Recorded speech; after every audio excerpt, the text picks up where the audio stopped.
안녕하세요. 건강은 늘 도망가 채널입니다. 여러분의 건강 길잡이가 되어드리겠습니다. 안녕하세요. 네, 반갑습니다. 혹시 여러분 주변에 당뇨병 때문에 걱정하시는 분들 많으신가요? 네, 아마 많으실 거예요. 그렇죠. 우리나라 성인 중 무려 2천만 명, 그러니까 거의 40%가 당뇨병 아니면 당뇨 전 단계라는 통계가 있더라고요. 정말 충격적이지 않나요? 네, 정말 심각한 수준입니다. 관리의 중요성이 점점 커지고 있죠. 맞아요. 근데 혹시 여러분도 단 음식은 무조건 피해야 한다. 과일은 당뇨의 최악이다. 이런 생각하고 계신가요? 그런 오해들이 정말 많죠. 네. 그래서 오늘 그 오해를 저희가 확실하게 풀어드리려고 합니다. 특히 당뇨병이 좀 걱정되신다 하시는 분들은 오늘 이야기 정말 끝까지 주목해 주셔야 해요. 어쩌면 잘못된 상식 때문에 이 먹는 즐거움을 너무 놓치고 계실지도 모르거든요. 네, 오늘 제대로 한번 파헤쳐 보겠습니다. 좋습니다. 오늘 저희의 건강 궁금증 명쾌하게 해결해 주실 전문가님 모셨습니다. 네, 반갑습니다.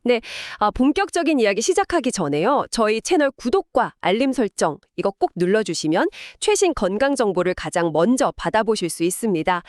그리고 하는 더 댓글로 여러분이 계신 지역을 좀 남겨주시면 어떨까요? 오, 지역이요? 네, 저희 구독자분들이 많이 계신 지역을 중심으로 저희가 건강 세미나 같은 걸 한번 개최해볼까 적극적으로 추진해보려고 하거든요. 여러분의 건강에 더 가까이 다가가고 싶습니다. 많이 참여해주세요. 좋은 아이디어네요. 자, 그럼 이제 진짜 시작해볼까요? 교수님, 최근에 우리나라에 이렇게 당뇨병 환자 아니면 관련 인구가 이렇게나 늘어난 근본적인 이유, 이게 뭘까요? 자료들을 보니까 역시 에너지 불균형이 키워드더라고요. 네, 맞습니다. 아주 간단하게 말씀드리면 우리가 섭취하는 칼로리에 비해서요, 소모하는 에너지가 너무 부족한 상태, 이게 계속되는 게 원인입니다. 먹는 건 많은데 쓰는 건 적다? 그렇죠. 우리가 잘 살게 되면서 맛있는 음식을 너무 쉽게 접하고 또 즐기게 됐잖아요. 네네. 그러다 보니까 자연스럽게 좀 과식으로 이어지는 경우도 많고요. 맛있는 거 앞에선 정말 어쩔 수 없죠. 저도 그런데. 근데 문제는 예전보다 덜 움직인다는 거잖아요. 정확합니다. 뭐 자동차 타죠, 엘리베이터, 에스컬레이터 이런 편의 시설들 덕분에 일상생활에서 몸을 움직일 기회가 크게 줄었어요. 그렇죠. 계단 오르내리는 일도 거의 없으니까요. 네, 그러니까 많이 먹고 덜 움직이니까 섭취한 에너지가 사용되지 못하고 결국 혈액 속에 당분 형태로 남게 되는 겁니다. 이게 바로 혈당을 높이는 거죠. 이런 상태가 계속 반복되면 인슐린 저항성이라는 게 생기고 결국 당뇨로 이어진다 이런 말씀이시군요. 맞습니다. 혈액 속의 당이 높은 상태가 만성화되면 우리 몸에서 혈당을 조절하는 인슐린이 점점 재기능하기가 어려워지는 거죠.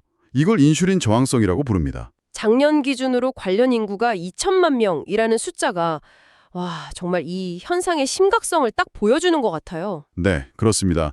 당뇨 전 단계 인구가 1,400만 명, 이미 당뇨 진단을 받은 분들이 500만 명 이상이니까요. 정말 많은 분들이 혈당 관리가 필요한 상황인 거죠. 근데 교수님, 많은 분들이 당뇨는 유전이다 이런 생각을 정말 많이 하잖아요. 가족력이 있으면 이거 피할 수 없는 문제인가? 자료를 보면 유전적 요인도 분명히 언급되긴 하던데요. 네, 유전적인 요인이 영향을 미치는 건 사실입니다. 가족 중에 당뇨 환자가 있으면 본인의 발병 위험도 높아지는 건 맞아요. 역시 영향이 있군요. 네, 실제로 한국인이 서구인에 비해서 체중이 덜 나가도 당뇨에 더 잘 걸리는 경향이 있다. 이런 연구 결과도 있고요. 체질적인 보죠. 그럼 유전적 요인이 있다면 관리가 더 어려운 건가요? 아니면 좀 포기해야 하는 수준인가요? 절대 그렇지 않습니다. 유전적인 소인이 중요하긴 한데요. 그게 전부는 아니에요. 핵심은 결국 아까 말씀드린 에너지 잉여 상태를 지속하지 않는 겁니다. 에너지 잉여 상태. 네, 유전적인 요인이 있더라도 내가 먹은 만큼 에너지를 꾸준히 소모해서 혈당을 안정적으로 대략 100 근처로 유지한다면 당뇨병 발병을 막거나 상당히 늦출 수 있습니다. 그러니까 유전적 소인이라는 건 약간 방아쇠 같은 거고 실제로 총을 쏘는 역할은 생활 습관이 한다. 이렇게 볼 수도 있겠네요. 정확한 비유십니다. 아주 좋은 비유예요. 감사합니다. 네. 그래서 흥미로운 사례로 이왕재 박사님이라고 그 집안 내력의 당뇨인 분이 계세요. 네네. 근데 이분은 식사량도 꽤 많으시고 가리는 음식도 별로 없으신데 식사 후에는 반드시 운동을 통해서 에너지를 소모한다고 하십니다. 아, 식후 운동이요? 네. 덕분에 당화 혈색소 수치가 5.4에서 5.5 수준을 꾸준히 유지하면서 당뇨 없이 아주 건강하게 지내고 계시죠. 와, 많이 드셔도 식후에 바로 운동으로 태워버린다. 이게 핵심이군요. 그럼 섭취한 칼로리를 전부 다 태워야 하는 건 아니고요. 전부는 아닙니다. 그렇게 하긴 현실적으로 어렵죠. 섭취한 칼로리의 한 30%에서 40% 정도라도 꾸준히 운동으로 태워주면요. 인슐린이 효율적으로 작동하고 인슐린 저항성이 생기는 걸 막는 데 아주 큰 도움이 됩니다. 오, 30, 40%만이라도요? 네, 물론 이제 남은 칼로리 때문에 체중이 좀 늘 수는 있겠죠. 근데 그건 이제 비만의 문제이고 당뇨 자체는 인슐린 저항성과 혈당 조절 능력의 문제니까요. 핵심은 꾸준한 에너지 소모입니다. 아, 유전탑만 할 게 아니라 정말 생활 습관, 특히 먹고 나서 바로 움직이는 이 활동의 중요성을 다시 한번 깨닫게 되네요. 네, 아주 중요합니다. 좋습니다. 그럼 이제 식단 관리 측면에서 조금 더 깊이 들어가 보죠. 교수님께서 당뇨 관리에서 혈당 스파이크, 이걸 피하는 게 중요하다고 하셨는데 이때 꼭 알아야 할 개념이 바로 당화지수 GI라고요. 네, 그렇습니다. 당화지수, 영어로는 이제 글라이세믹 인덱스, 줄여서 GI라고 하는데요. 이게 뭐냐면 특정 식품을 먹었을 때 우리 혈당이 얼마나 빠르게 상승하는지 그걸 보여주는 지표입니다. 아, 속도! 네, 속도죠. 기준이 있는데요. 포도당 50g을 먹었을 때 2시간 동안 혈당이 변화하는 정도를 100으로 잡아요. 그리고 다른 식품 50g을 먹었을 때 혈당이 얼마나 빨리 오르는지를 비교해서 수치화한 값입니다. GI가 높을수록 혈당이 빨리 오른다, 이런 의미죠. 혈당 상승의 속도를 보여주는 거군요. 근데 여기서 많은 분들이 흔히 하는 오해가 있다고요. 네, 바로 단맛 이퀄 높은 GI, 이렇게 생각하는 겁니다. 아, 맞아요. 저도 그렇게 생각했어요. 설탕처럼 단 것들이 당연히 GI가 높을 거라고요. 그렇죠. 근데 꼭 그렇지만은 않습니다. 대표적인 예가 이제 고구마랑 감자인데요. MC님은 둘 중에 어느 곳이 더 달게 느껴지세요? 당연히 고구마죠. 훨씬 달잖아요. 맞습니다. 그런데요, GI 지수는 정반대입니다. 오히려 덜 단 감자가 95 이상으로 매우 높고요. 단맛이 강한 고구마는 60 미만으로 오히려 낮은 편에 속합니다. 네. 아, 진짜요? 와, 정말 의외인데요? 아니, 왜 이런 차이가 나는 거죠? 그게 바로 고구마에는 식이섬유가 아주 풍부하기 때문입니다. 식이섬유 덕분에 소화 흡수가 천천히 이루어지거든요. 아하. 반면에 감자는 주성분이 전분이라서 소화 흡수가 빨라요. 그래서 혈당을 아주 급격하게 올리죠. 그렇군요. 네. 그래서 당뇨 관리에서는 단순히 단맛이 있냐 없냐 이걸 보기보다는 GI 지수가 낮은 식품을 선택하는 것이 훨씬 중요합니다. 저희가 고구마를 추천하는 이유도 바로 여기에 있는 거고요. 와, 단순히 달다고 피할 게 아니라 혈당을 얼마나 빠르게 올리는지, 즉 이 GI를 확인해야 한다는 말씀이시군요. 정말 중요한 포인트네요. 근데 교수님, 그럼 GI만 보면 충분한 건가요? 아, 좋은 질문입니다. GI만으로는 조금 부족한 부분이 있습니다. 왜냐하면 우리가 실제로 먹는 양까지 고려해야 하거든요. 아, 양이요? 네, 여기서 이제 당부화 지수, 영어로는 글라이세믹 로드, GL이라는 개념이 등장합니다. 당부화 지수 GL. 오, 이건 또 뭔가요? 좀 어려운데요? 네, 조금 복잡하게 들릴 수 있는데요. 당부화 지수는 GI에다가 그 식품 1회 섭취량에 포함된 탄수화물 양을 곱해요. 그리고 그걸 100으로 나눈 값입니다. 좀 더 쉽게 비유를 해볼까요? GI가 혈당 상승의 속도 제한이라면 GL은 실제로 도로에 진입하는 교통량이라고 생각하시면 됩니다. 아하. 속도 제한이 낮아도 교통량이 너무 많으면 결국 문제가 된다. 그렇죠. 결국 혈당의 부담이 커지는 거죠. 속도가 느려도 차가 엄청나게 많이 들어오면 도로가 막히는 것처럼요. 와, 비유가 확 와닿네요. 속도와 양을 모두 고려해야 한다. 그럼 아까 예시로 드셨던 고구마랑 감자는 GL 측면에서는 어떤가요? 네, 그것도 재미있는데요. 감자는 GI가 95 이상으로 아주 높다고 했잖아요. 네네. 그런데 100g당 칼로리는 60kcal 미만으로 상대적으로 낮아요. 반면에 고구마는 GI가 60 미만으로 낮지만 100g당 칼로리는 128kcal 정도로 감자보다 2배 이상 높습니다. 그렇군요. GI가 낮다고 고구마를 막 마음껏 먹으면 칼로리가 높으니까 GL은 오히려 높아질 수 있겠네요. 정확합니다. 바로 그거죠. 따라서 당뇨 관리를 위해서는 GI가 낮은 식품을 선택하는 것이 기본이지만 동시에 섭취량, 즉 GL까지 고려해서 조절하는 지혜가 필요합니다. GI와 GL, 이 두 가지를 함께 이해하는 것이 정말 핵심입니다. GI와 GL. 정말 중요한 개념이네요. 이건 꼭 기억해야겠습니다. 근데 교수님, 자료들을 보다 보니까 정말 의외인 식품들이 있었어요. 특히 설탕이나 꿀 같은 거요. 이건 뭐 당연히 피해야 한다 이렇게 생각했는데 자료에선 좀 다른 이야기가 나오더라고요. 네, 맞습니다. 그 부분이 많은 분들이 가장 크게 오해하고 계시는 지점 중 하나입니다. 먼저 설탕부터 볼까요? 네. 설탕은 그냥 당뇨의 주범처럼 여겨지잖아요? 그렇죠. 거의 공공의 적이죠. 네. 그런데 놀랍게도 설탕 자체의 GI는 60 미만입니다.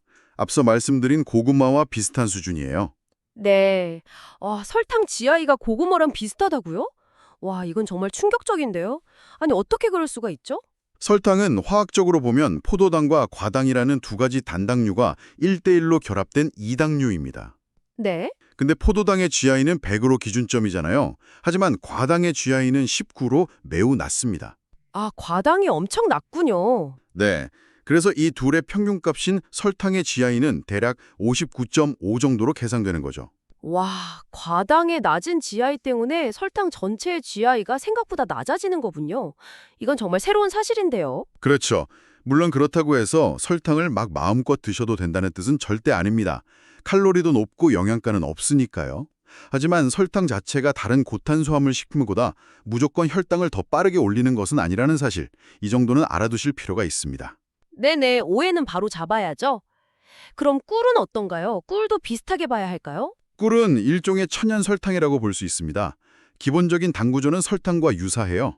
하지만 벌이 꽃에서 꿀을 수집하는 과정에서 다양한 미네랄이나 효소 같은 것들이 첨가되고 또 인공적인 정제 과정을 거치지 않았다는 차이가 있죠. 천연이라는 점. 그럼 꿀의 GI도 설탕처럼 낮은 편인가요? 네, 맞습니다. 꿀의 GI도 설탕과 유사하게 낮은 편이에요. 따라서 꿀 역시 섭취했을 때 혈당이 급격하게 치솟기보다는 서서히 오르는 편이라고 할 수 있습니다. 그렇군요. 그럼 칼로리는요? 칼로리는 100g당 약 320kcal 정도 됩니다. 꿀의 약 80%가 탄수화물, 즉 당이고 나머지 20% 정도가 수분으로 구성되어 있거든요. 1g당 4kcal 정도로 계산하면 비슷하게 나옵니다. 꿀도 혈당을 천천히 올린다는 점 외에 혹시 다른 이점도 있나요? 자료에 보니까 에너지 보충에 좋다는 내용이 있던데요. 네. 꿀의 아주 중요한 장점 중 하나인데요. 꿀은 우리 몸 안에서 복잡한 소화 과정을 거의 거치지 않고 바로 에너지원으로 활용될 수 있습니다. 바로요? 네. 그래서 기력이 많이 떨어지신 환자분들이나 식욕부진을 겪는 암 환자분들에게 아주 좋은 에너지 공급원이 될 수 있어요. 그럼 과당 비율이 높은 과일은 뭐가 있을까요? 예를 들면 포도요. 포도는 굉장히 달잖아요. 네, 달죠. 그런데 당분 구성을 보면 과당이 약 90%, 포도당이 약 10% 정도입니다. 과당 비율이 압도적으로 높죠. 그래서 포도의 GI는 50 미만으로 낮은 편에 속합니다. 단감도 포도와 비슷한 비율을 가지고 있고요. 와, 포도나 단감은 의외로 괜찮군요. 그럼 반대로 혈당을 좀 빨리 올리는 주의해야 할 과일도 있겠네요. 네, 대표적인 예가 바로 수박입니다. 수박은 포도와 거의 정반대예요. 포도당 비율이 약 90%, 과당 비율이 약 10% 정도입니다. 포도당이 대부분이군요. 그렇죠. 그래서 수박을 먹으면 혈당이 꽤 빠르게 오를 수 있습니다. 따라서 당뇨가 있으시다면 수박은 조금 주의하시는 것이 좋습니다. 수박은 조심해야겠네요. 알겠습니다. 그럼 우리가 흔히 먹는 사과나 배 같은 건 어떤가요? 사과나 배 같은 대부분의 과일은 포도당과 과당 비율이 대략 50대 50, 반반 정도 됩니다.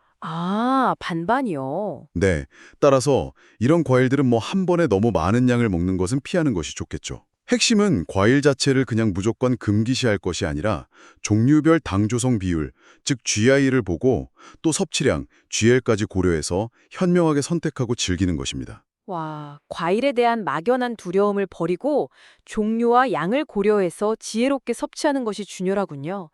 네, 아주 명확해졌습니다. 감사합니다. 교수님, 이제 마지막으로요. 당뇨 관리에서 정말 이것만은 꼭 강조하고 싶다 하는 부분이 있다고 하셨는데요. 네, 그렇습니다. 바로 혈당 수치 그 자체에 대한 과도한 집착, 이걸 좀 버리셔야 한다는 점입니다. 네, 혈당 수치에 집착하지 말라고요? 아니, 혈당 관리가 중요하다고 계속 말씀하셨잖아요. 물론 혈당 관리는 중요합니다. 그런데요, 우리가 음식을 먹으면 혈당이 오르는 것은 우리 몸의 지극히 정상적인 생리 반응입니다. 그 자체를 너무 두려워할 필요는 없어요. 아, 오르는 건 당연하다. 네, 오히려 혈당이 너무 과도하게 낮은 저혈당 상태가 갑작스러운 음식 소실이나 사고 같은 걸로 이어질 수 있어서 훨씬 더 위험합니다. 당뇨 환자분들이 왜 비상용으로 사탕이나 주스를 가지고 다니시는지 생각해보면 아실 거예요. 아, 맞네요. 저혈당 쇼크 이런 거 들어봤어요. 그게 더 위험할 수 있다는 말씀이시군요. 그렇습니다. 따라서 혈당이 오른다는 사실 자체를 두려워하기보다는 정말 중요한 것은 혈당이 오르는 속도라는 거죠. 아, 또 속도. 네, 앞서 계속 강조했듯이 GI가 낮은 음식을 선택해서 혈당이 가능한 천천히 그리고 완만하게 오르도록 관리하는 것. 이게 핵심 전략입니다. 속도 조절이 핵심이다. 이 말씀 다시 한번 강조하시네요. 그런데 많은 분들이 혈당 측정기를 막 항상 가지고 다니시면서 수시로 혈당을 재요. 그리고 그 숫자 변화에 따라서 감정이 막 롤러코스터를 타십니다. 아, 그럴 수 있겠네요. 네, 이게 상당한 스트레스를 유발하고 정신 건강에도 좋지 않습니다. 그리고 역설적이게도 스트레스 자체가 혈당을 높이는 요인이 되기도 하고요. 헉, 듣고 보니 그렇네요. 숫자에 너무 얽매이면 먹는 것 자체가 막 고통이 될 수도 있겠어요. 바로 그겁니다. 올바른 접근법은요, GI와 GL 개념을 바탕으로 해서 어떤 음식이 혈당을 천천히 올리는지 알아가고 그것들을 즐기면서 섭취하는 겁니다. 즐기면서요. 먹는 즐거움은 우리 삶의 정말 큰 구분이잖아요. 인간의 기본적인 욕구인 식욕을 억지로 누르기만 하는 것은 장기적으로 지속 가능하지도 않고요. 삶의 질을 너무 떨어뜨립니다. 잘 먹는다는 것의 소중함을 잊지 말아야 합니다. 와, 혈당 수치 하나하나에 너무 얽매여서 스트레스 받기보다는 어떤 음식을 어떻게 먹어야 혈당이 완만하게 오르는지 그걸 이해하고 그러면서 먹는 즐거움을 유지하는 그 현명한 관리, 이 균형감이 중요하겠네요. 네, 바로 그 점을 꼭 강조하고 싶었습니다. 오늘 당뇨병과 음식에 대한 여러 오해들을 좀 풀어보면서 핵심 원칙들을 살펴봤는데요. 다시 한번 정리하면 혈당 상승 자체를 두려워하기보다는 얼마나 빨리 오르는지, 즉 혈당 상승 속도 GI와 총량 GL에 주목하셔야 합니다. 네네. 그리고 고구마, 꿀, 포도, 단감처럼 의외로 혈당을 천천히 올리는 좋은 음식들을 현명하게 선택하고 적당량 즐기십시오.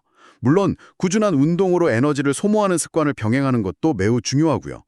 혈당 측정기의 숫자에 너무 얽매이지 마시고 건강하고 즐거운 식생활을 통해서 활기찬 삶을 영위하시길 바랍니다. 네, 교수님 오늘 정말 많은 오해가 풀리고 아주 중요한 관점을 얻어가는 것 같습니다. 음식을 단순히 좋다, 나쁘다 이렇게 이분법적으로만 볼 게 아니라 우리 몸과의 어떤 상호작용을 이해하고 지혜롭게 다루는 태도가 중요하다는 생각이 드네요. 어쩌면 우리가 음식에 대해 갖는 그 막연한 두려움 자체가 건강을 해치는 또 다른 스트레스 요인이 아닐까? 이런 질문을 스스로에게 던져보게 됩니다. 좋은 생각입니다. 네. 자, 오늘 건강은 늘 도망가는 여기까지입니다. 다음 시간에는요, 중장년층의 삶의 질과 정말 직결되는 문제죠. 바로 뼈 건강. 이 뼈 건강을 지키기 위한 필수 영양소는 무엇이고, 또 효과적인 운동법은 어떤 게 있는지 깊이 파헤쳐 보겠습니다. 다음 이야기도 많이 기대해 주세요. 감사합니다. 네, 감사합니다.